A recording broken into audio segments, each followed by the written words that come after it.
It's very important to start saving as early as you can. A lot of people will push it off, right? And they'll say, oh, I'm going to start investing, I'm going to start saving for my future later when I can afford it more.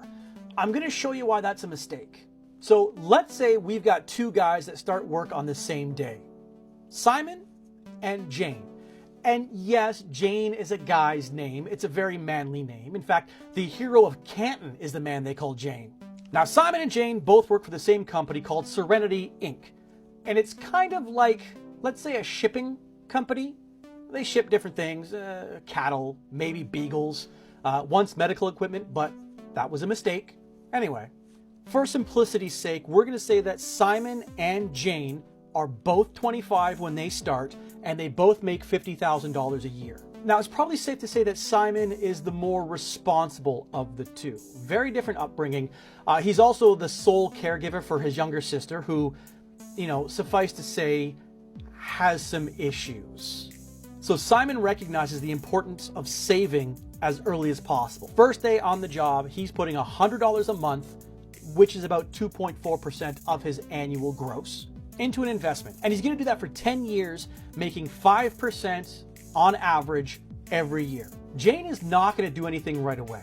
He's going to push this off until later because Jane likes to live, let's say, a very different lifestyle than what Simon does.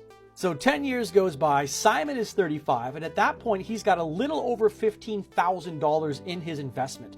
At that point, he stops, and he doesn't put any more money in, and he just lets it sit for 30 years. He's still going to get that 5% average annual rate of return, and by the time he's 65, he's going to have over $65,000 in that investment. Now let's pop back over to Jane here for a second. After 20 years of doing nothing, he's going to be 45, and yeah, he's going to be making more money, $75,000 a year. Now to keep things equal, let's say Jane is also going to put in 2.4% of his gross income, which is going to be about $150 a month. Now he's going to do that for 20 years, and he's going to get the same 5% average annual rate of return that Simon did.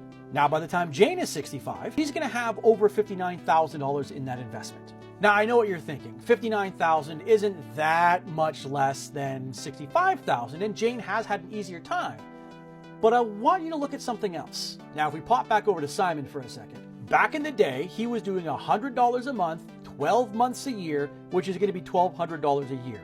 Times 10 years, $12,000. That's the total amount that Simon has put into his investment. Jane, on the other hand, was doing $150 a month times 12 months, so $1,800 a year for 20 years, which means he has put a total of $36,000 into his investment. So if we do that comparison, it has taken Simon $12,000 of his own money to get over $65,000 at retirement.